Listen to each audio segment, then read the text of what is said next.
한 주간도 잘 계셨죠? 네, 한 주간도 지난주 말씀처럼 아벨처럼 예배하고 에녹처럼 동행, 바로 다시 말해서 산책을 많이 하셨나요?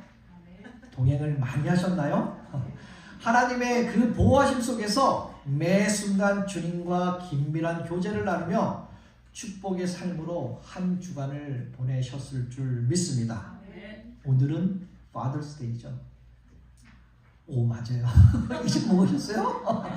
우리 그래서 아버님들한테, 아버지들에게 우리 해피 Father's Day라고 인사하겠습니다. 해피 Father's Day. 아까 인사 안 했죠, 우리 이거요? 네, 다 잊어먹었어요. 그래서 제가 말했잖아요. Mother's Day는 눈을 뜨고도 기억을 하는데 Father's Day는 눈을 감아도 기억을 못합니다. 이래요. 아버님들 힘내세요. 남성 여러분들 힘내시기 바랍니다. 그래서 모든 세상의 아버지들에게 하나님의 크신 그 축복이 오늘 남성들에게, 아버님들에게 오늘 충만하게 있으시기를 주님의 이름으로 축복합니다. 지난번에 아버지와 아들의 관계에 대해서 참 공감되고 재미있는 사진을 제가 하나 받았습니다. 그래서 편집을 좀 이렇게 세 가지로 편집을 했는데요. 한번 공유해 보도록 할까요? 아들이란 낳았을 때는 일촌 관계예요. 아들과 아버지의 관계가. 대학을 가면 사촌 관계라 합니다.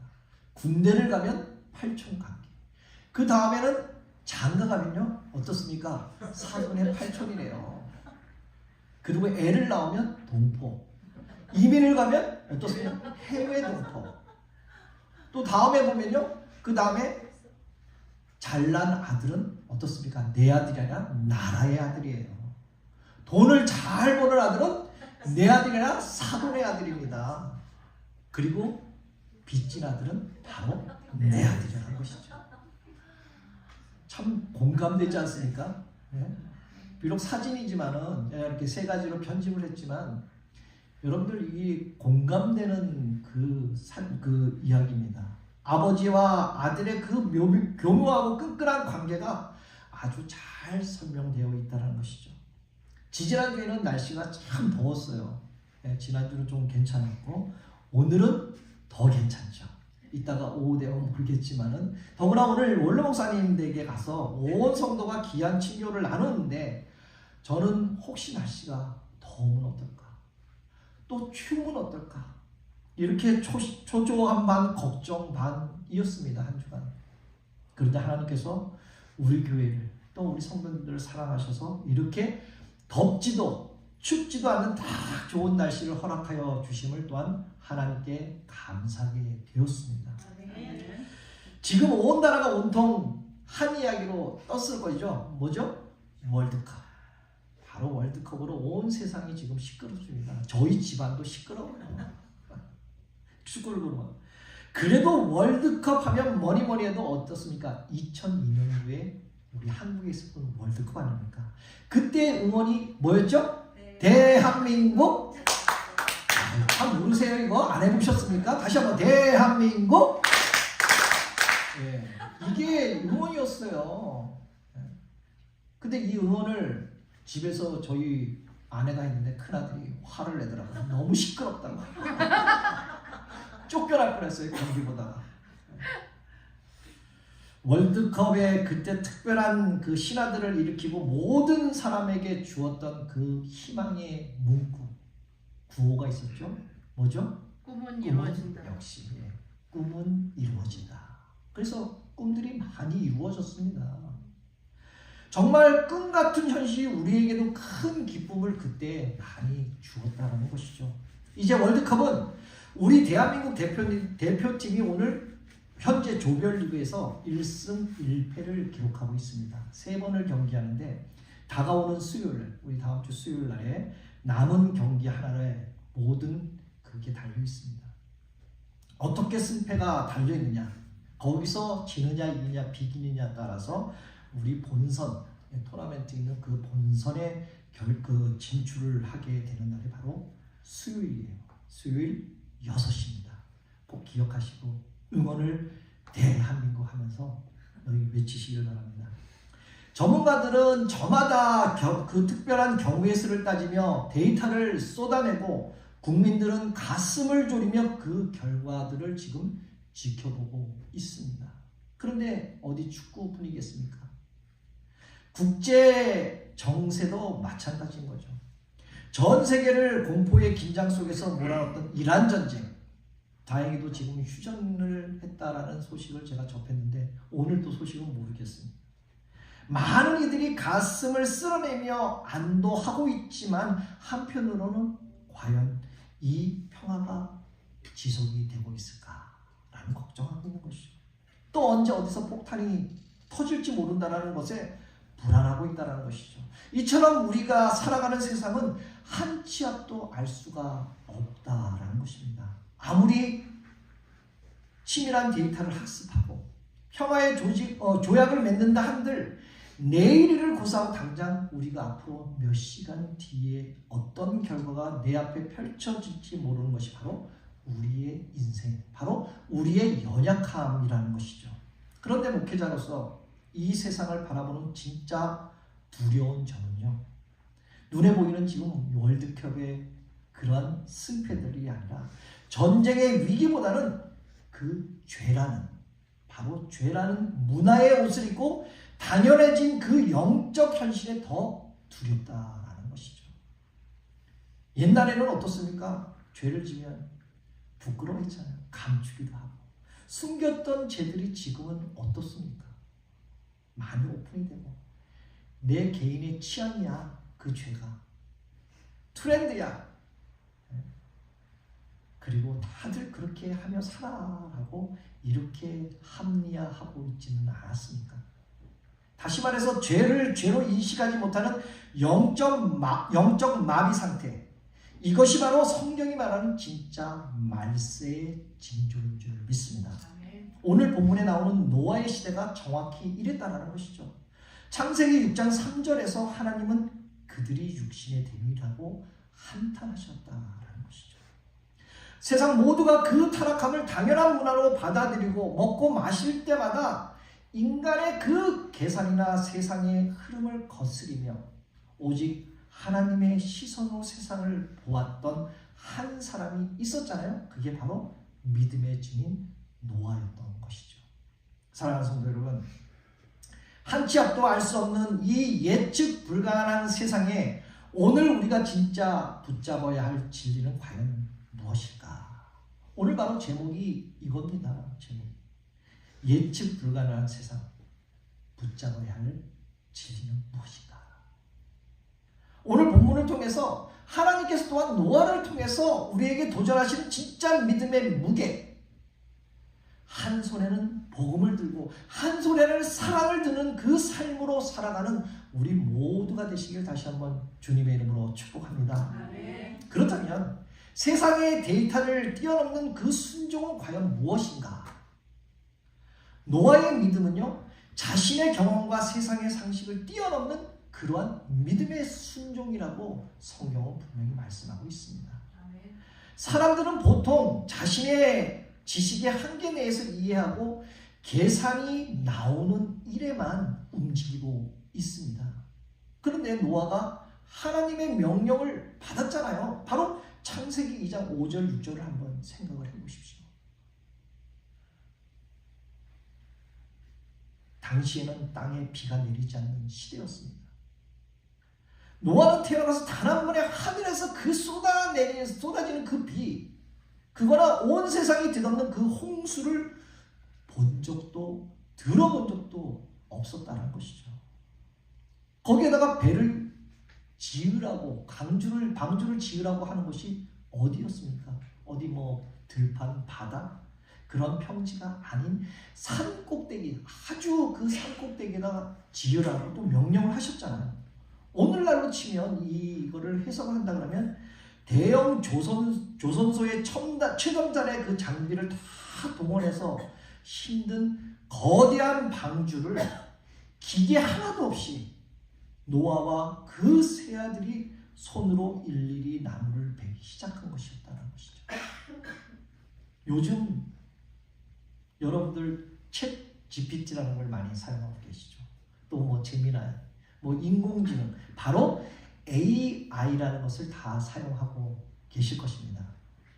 사용 안 하세요? 안 하세요? 저기 뒤에 계신 개원 권사님도 무지 많이 사용하세요. 모르면 다 모르는데 여러분들 권사님보다 더 젊은데 사용을 안 하세요? 사용을 하세요. 그래야 현실이 빨라집니다. 지식도 많고 정보도 워낙 똑똑해 주니까 저도 오늘 말씀을 준비하면서 지금 이 현실을 AI에게 직접 한번 물어봤어요. 과연 어떠한 대답을 해줄까? 과연 어떻게 가능할까라는 것을 한번 물어봤습니다. 그래서 이렇게 물었죠. 챗 선생, 챗 GPT니까 챗 선생, 비 한 방울도 안 내리는 이 산꼭대기에 내 전 재산을 털어서 노아 방주를 지으면 성공할 확률이 얼마나 될까요? 그 경우의 수를 한번 그 논리를 설명해 주시오라고 했습니다. 그리고 그 비용이 현재 시세로 얼마나 들어갈까 한번 따져봐 주세요라고 제가 이렇게 최 선생한테 질문을 했습니다. 그랬더니 그 최 선생이 뭐라고 답변을 했을까요? 궁금하죠? 궁금하면 1,000원. 예, 1,000원. 예, 궁금하면 1,000원이라고 제가 지난주에 얘기했잖아요. 궁금하면 1,000원. 1,000원. 예, 시대가 지금 물가가 얼마나 올랐는데. 예. 아주 냉정하게 이 AI는 수많은 데이터를 쏟아냅니다. 그 중에서 정리를 좀 잘해달라고 했더니 첫째 그러더라고요. 물가, 바로 강물이죠. 물가나 바다가 아닌 산 위에 배를 짓는 것은 물류 이동과 배를 띄울 수 있는 그 자체가 불가능하므로 물리적 리스크가 100%이다. 둘째, 비가 올 확률과 홍수의 그 통계적 데이터가 전혀 존재하지 않으므로 전 재산을 투자를 하면 그 매몰돼 다 잃어버릴 확률이 절대적이다. 그리고 셋째, 만약에 그 방주를 짓는다면 오늘날 현대 최첨단 기술과 장비를 다 동원해서 노아의 방주를 그대로 지으려고 해도 미국 달러로 1억 달러가 든다. 한국 돈으로 최소 1,300억 원이 든다는 것이죠. 어쩌면 수천억의 비용이, 천문학적 비용이 든다라고 이 AI는 얘기합니다. 그래서 찾아봤어요, 제가. 그 네덜란드의 건축가 요한 하이버스가 2012년도에 실제로 그 물에 띄울 수 있는 그 목재로 그거를 만들어 봤는데요. 순수 건축 비용이 500만 달러. 500만 달러, 한국 돈으로 한 65억 원 정도 된다고 합니다. 그런데 이 경우는요, 대부분 인건비를 포함시키지 않는 금액입니다. 왜요? 중고 선박을 사서 그 철제 그 위에다가 목재를 덮어 씌운 것입니다. 그렇기 때문에 비용이 좀 절감이 되었겠죠. 만약에 철골 없이 순수 성경에 나오는 고페르나무, 잣나무나 소나무 그 계열인데요. 수 작업으로 인건비만 들어도 그 바다에 띄울 수 있는 초대형 목선을 지으려면 지금 비용은 수십 배, 아니 수백 배가 들어갈 수 있습니다 라고 말합니다. 결론적으로 뭐라 그랬을까요? 이 프로젝트의 성공 확률은 0%. 전혀 가능성이 없다는 것이죠. 그래서 저한테 그럽니다. 당장 중지하세요. 이렇게 AI는 대답을 했습니다. 세상의 최첨단 인공지능이 계산한 알고리즘과 데이터는 확률이 0%라고 미련한 짓이다. 당장 멈추라고 경고를 한다라는 것이죠. 당시 세상의 똑똑하고 전문가들도 노아를 보며 그랬을 거예요. 시간 낭비하지만 인생을 낭비하면 손가락질하며 비웃었을 것입니다. 세상의 알고리즘과 상식, 데이터는 이처럼 틀렸다, 하지 마라, 불가능하다라고 말하는데, 그런데 노아는 왜? 노아는 어떻게 움직였을까? 어떠한 마음? 그 답이 오늘 본문 22절에 노아의 행동에 대해서 이렇게 결론을 짓습니다. 함께 읽을까요? 노아가 또한 지하여 하나님이 자기에게 명하신 대로 다 진행하였다. 아멘. 노아에게는 눈에 보이는 경험 데이터는 세상에 말하는 확률보다 나를 창조하신 하나님의 말씀 그 한 구절이 더 확실한 진리였다라는 것이죠. 그렇다면 노아가 그 긴 120년 동안이라는 긴 세월 동안 홀로 지켜낸 거룩한 두려움은 과연 무엇이었을까?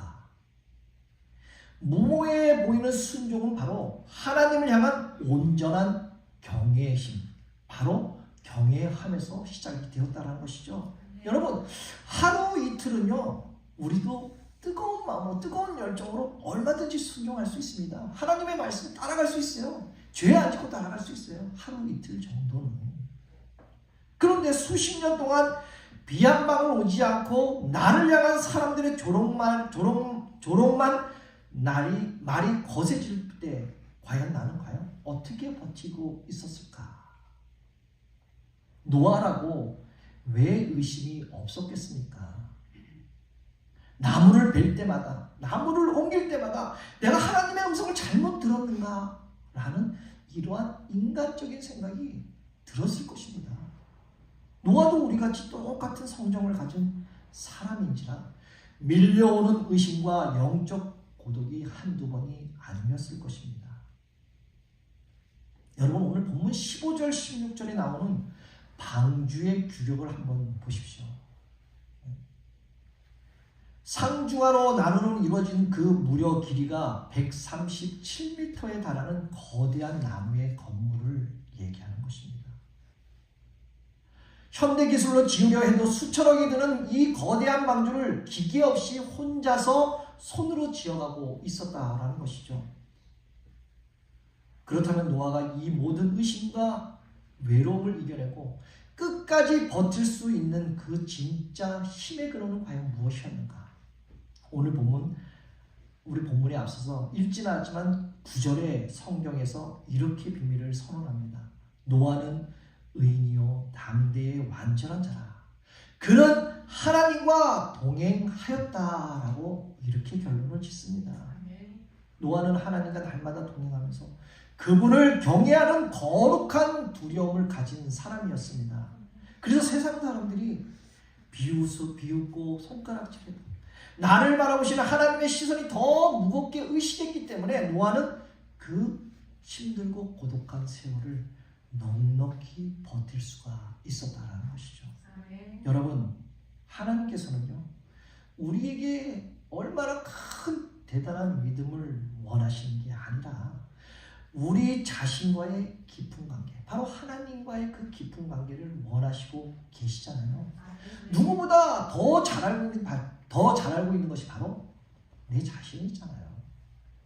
그러므로 날마다 하나님과 친밀하게 동행하며 그분의 살아계심을 확실히 경험할 때 비로소 거대한 그 조롱을 이겨낼 수 있는 거룩한 두려움을 우리는 소유하게 될 줄 믿습니다. 그리고 19절과 20절에 살아서 숨쉬는 모든 생물을 종류대로 암수 한 쌍씩 방주로 이끌어 보낼 테니 너는 그들을 받아들여서 살아남기라고 명령하십니다. 그리고 21절에는 그러잖아요.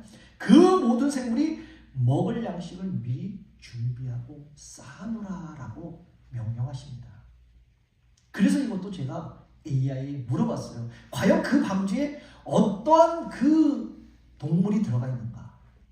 얼마나 그 먹을 양식을 비축했는가라고 물어봤어요. 그랬더니 이 AI는 방주에 탄 동물만 최소 16,000마리가 넘는다. 그 동물이 1년 동안 먹어야 할 양식과 물의 무게만 해도 무려 2,000톤이 넘는다. 이렇게 내리더라고요.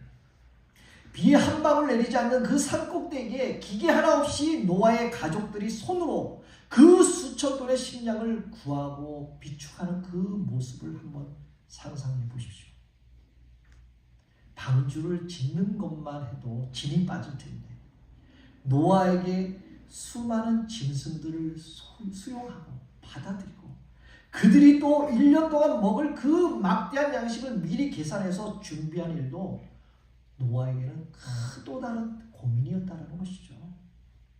비 한 방울 내리지 않는 그 산꼭대기에 엄청난 식량을 비축하는 노아의 모습을 보며 세상 사람들은 어떻습니까? 사서 고생을 하는구나 네가. 너 미쳤구나 정말. 이렇게 조롱과 손가락질을 아마 했을 것입니다. 그러나 노아는 어떻습니까? 눈앞의 조롱보다 심판 너머, 그 너머의 새로운 생명을 보존하시려는 그 하나님의 신실한 계획에 신뢰를 했기 때문에 이 거대한 도전을 기쁨과 눈물로 예비할 수 있었습니다. 바로 노아의 믿음은 그 삶 자체로 세상을 부끄럽게 만들고 영원한 의에 상속받는 믿음의 사람인 줄 믿습니다. 세상은 쾌락을 향해 달려갈 때 노아는 말씀 앞에 멈춰서는 그 방주를 짓는 그러한 삶, 구별된 삶 자체가 세상을 탐욕에 틀렸다라는 것을 고발하는 그러한 강력한 메시지를 노아는 했다라는 것이죠. 세상 사람들은 노아를 보고 미쳤다고 조롱했습니다. 그런데 그 결과가 어땠습니까? 바로 심판의 날이 왔을 때 세상의 모든 화려한 문명들, 화려한 문화들, 그 사람들마저까지 홍수에 다 쓸려가 없어졌잖아요. 노아 역시 평생 읽었던 그 모든 것들을 다 잃어버렸다라는 것이죠.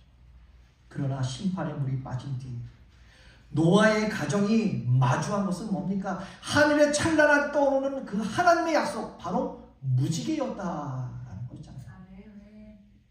세상 사람들은 눈앞의 안락함을 지키려다가 모든 것을 잃었지만은 노아는 하나님의 말씀을 지키기 위해 세상의 평판을 버렸더니 어땠습니까?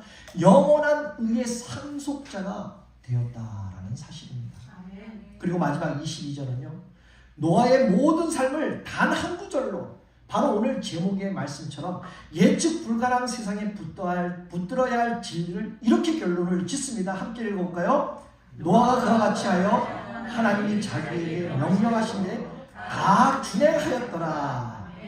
이 짧은 한 구절에 노아가 보낸 그 120년의 그 고독함, 세상의 비웃음을 견뎌낸 그 인내함, 그리고 자신의 경험과 상식을 내려놓는 그 철저한 그 깨어짐이 이 한 구절에 다 압축되어 있다는 것이죠. 노아는 하나님의 명령에 토 한 번 달지 않았습니다. 세상에 첨단된 그 AI가 확률이 0%라고 경고하는 현실 속에서도 내 계산기를 두드리지 않고 오직 하나님의 말씀이, 하나님의 명령이 다 하겠다라고, 꼭 그대로 하겠다라고, 준행하겠다라고 선포한 것입니다. 말이나 이론으로만 외치는 신앙이 아니라 거친 그 높은 산꼭대기에 나무를 베며 120년간의 구체적인 그 삶의 발자취로 자신의 믿음을 증명해낸 것입니다. 바로 이것이 한치 앞도 알 수 없는 예측 불가능한 세상에 우리가 유일하게 붙들어야 할 진리의 말씀인 줄 믿습니다. 아멘. 그렇다면 이 위대한 순종이 어떻게 가능했는가? 바로 히브리서 11장 7절에 말씀하고 있습니다. 함께 읽겠습니다. 쉬운 성경인데요. 함께 읽겠습니다. 믿음으로 노아는 아직 보지 않는 이들에게 영광심을 받았을 때에 하나님을 경외하며 방주를 예비하여 자기 집을 구원하였습니다. 이로써 세상을 전제하고 믿음을 따라 얻는 의의 상속자가 되었습니다. 아멘. 히브리서 기자는 노아에게 아직 보이지 않는 일의 경고하심을 받았다라고 증거하고 있습니다. 여기서 경고하심을 타는 것은 헬라어로 크레마티죠. 다시 말해서 단순한 추측이나 세상이 주는 경고가 아니라 하나님으로부터 직접 내려오는 확실한 그 신적 지시와 응답을 말하는 것입니다. 세상의 상식과 데이터는 틀렸다, 불가능하다라고 말하지만은 노아의 귀에는 그 무엇보다 생생한 하나님의 음성, 바로 크레마티조가 선명하게 들렸다라는 것이죠. 그리고 이어지는 단어가 바로 경외함으로입니다. 경외함으로는 헬라어는 율라베니아인데 하나님을 너무나 존경하고 사랑하기 때문에 그분의 말씀의 무게를 무겁게 받아들이는 거룩한 두려움이라고 의미하고 있습니다. 노아가 120년 동안 산 위에 방주를 지으며 꼭 그대로 순종할 수 있었던 그 원동력은 바로 이 거룩한 두려움이었다라는 것이죠. 사람들의 눈치나 세상에 조롱하는 소리보다 나를 창조하시고 심판하시며 또한 구원하시는 하나님의 시선이 더 두려웠고 그분을 더 사랑했기 때문에 끝까지 방주를 예비하였은 줄 믿습니다. 그 결과 히브리서에서는요, 노아가 세상을 정죄했다라고 선언합니다. 모두가 먹고 마시고 제약 속에 그 낙을 누릴 때 혼자 하나님의 말씀을 쫓아 묵묵히 산 위에서 방주를 짓는 그 순종의 삶 그 자체가 세상의 탐욕이 틀렸음을 증명하는 가장 강력한 메시지인 줄 믿습니다. 사랑하는 성도 여러분, 노아의 순종은요, 눈에 보이는 환경에서 나온 것이 아니라 보이지 않는 하나님의 말씀, 바로 크레마티조를 듣고 경외함으로, 바로 율라메니아의 반응의 그 믿음의 결과인 줄 믿습니다. 그러므로 여러분들의 순종 또한 눈앞에 보이는 그 형편이 아니라 바로 신실하신 하나님의 말씀을 두려움과 사랑으로 받는 데서, 바로 받는 데서 시작하시기를 다시 한번 주님의 이름으로 축복합니다. 노아는 하나님의 전적인 은혜를 받았기 때문에 방주를 예비할 수 있었고요. 그 방주 대신은 예수 그리스도 안에 머물러서 심판을 면하게 되었습니다. 오늘날 저와 여러분 역시 독생자 예수 그리스도를 아낌없이 내어주신 그 하나님의 압도적인 은혜를 입은 자들이잖아요. 영원한 심판의 홍수 속에서 우리는 이미 안전한 그 구원의 방주인 예수 그리스도 안에 이미 들어와 있는 성도들 아닙니까? 그렇다면 이제 먼저 구원받은 바로 우리는 예측 불가능하고 타락한 그 세상에서 과연 어떻게 살아가야 할까? 어떻게 살아가야 할까?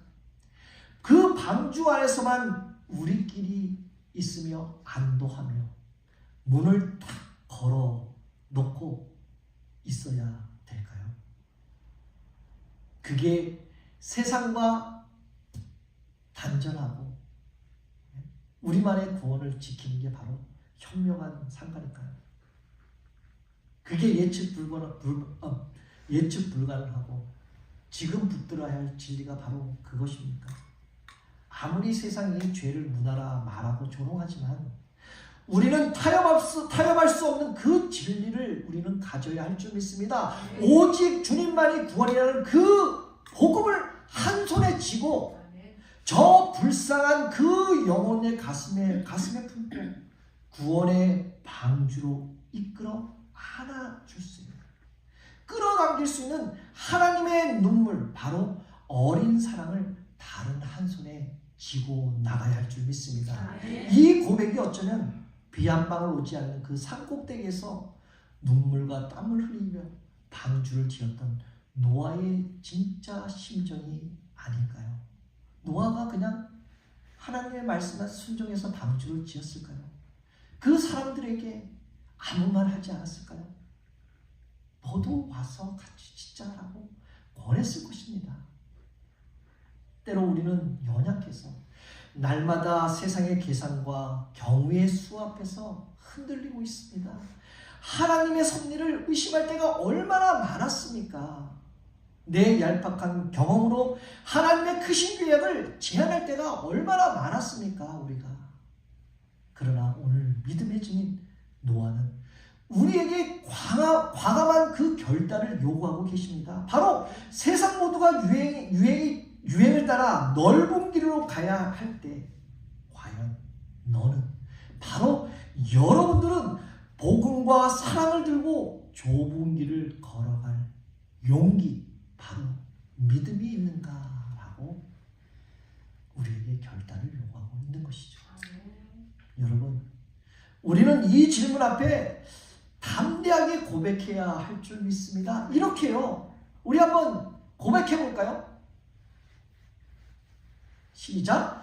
한 손에는 복음 들고 다른 한 손에는 사랑을 들고 하나님의 사랑을 나타내는 축복의 통로가 되리라. 우리는 이렇게 고백을 해야 한다는 것이죠. 고백하는 여러분들 되시길 주님의 이름으로 축복합니다. 이제 말씀을 맺겠습니다. 사랑하는 성도 여러분, 이제는 입술로만 주여 주여 외치는 종교인이 아니라 우리의 구별된 순종의 삶을 통해서 이 세상을 향한 구원의 방주가 되시기를 축복합니다.